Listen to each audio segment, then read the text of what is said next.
Assalamualaikum warahmatullahi wabarakatuh.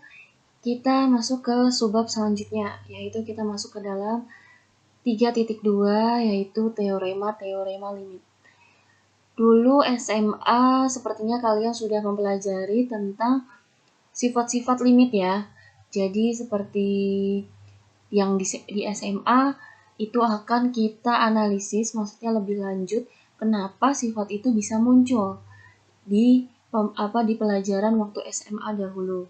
Nah, di analisis real ini kita ingin mengetahui asal-usulnya sifat itu ada. Seperti itu ya. Jadi, terdapat 5 teorema limit yang akan kita bahas pada subbab ini. Yang pertama, teorema keterbatasan. Yang kedua, limit barisan hasil operasi. Kemudian teorema kelestarian urutan, teorema Apit, dan teorema uji kekonvergenan barisan tak negatif atau barisan positif. Seperti itu. Nah, jadi kalau misalnya di sebelumnya kita mempelajari tentang konvergen ya kan, bahwa kalau barisan tersebut konvergen, maka barisan itu mempunyai limitnya yang tunggal. Seperti itu. Nah, di sini kita akan melanjutkan kalau dia konvergen, kemudian dia limitnya tunggal, maka barisan itu dikatakan terbatas. Nah, di bab 3.2 ini, subbab ini, kita akan melanjutkan bahwa kalau konvergen itu limitnya tunggal, kalau tunggal maka dia itu terbatas barisannya. Nah, kebalikannya dengan divergen. Kalau divergen kan dia bisa aja tunggal, bisa aja nggak ada ya. Nah, maka dia itu tidak terbatas. Seperti itu. Nah, yang kita akan mempelajari limit. Yang barisan limit itu konvergen apakah divergen melalui pembuktian teorema 5 teorema yang tadi Ibu sebutkan. Nah, kita masuk definisi dulu ya. Definisi 3.2.1. Barisan bilangan real X sama dengan Xn dikatakan terbatas jika terdapat bilangan real M yang lebih besar dari 0, sehingga nilai mutlak Xn kurang dari sama dengan M untuk semua N anggota dari bilangan asli. Nah, ini tadi udah Ibu jelaskan bahwa kalau dia konvergen, maka tunggal, maka dia terbatas. Sehingga ada bilangan real yang M-nya itu lebih besar dari 0, gitu ya. Misal M-nya itu 1, seperti itu. Nah, sini ada contohnya. Barisan 1/2 pangkat N, di mana N itu anggota dari bilangan asli itu terbatas ya. Terbatas karena apa? Karena kalau diambil M sama dengan 1, maka dia M-nya kita udah benar kalau M itu lebih besar dari 0 ya. Kemudian kita harus melihat barisan tersebut kurang dari sama dengan M. Nah, 1/2 pangkat N itu kurang dari 1. Coba kita ambil N-nya itu sama dengan 1. Jadi kalau 1/2 pangkat N sama dengan 1/2. Nah, setengah ini kurang dari 1, ya kan?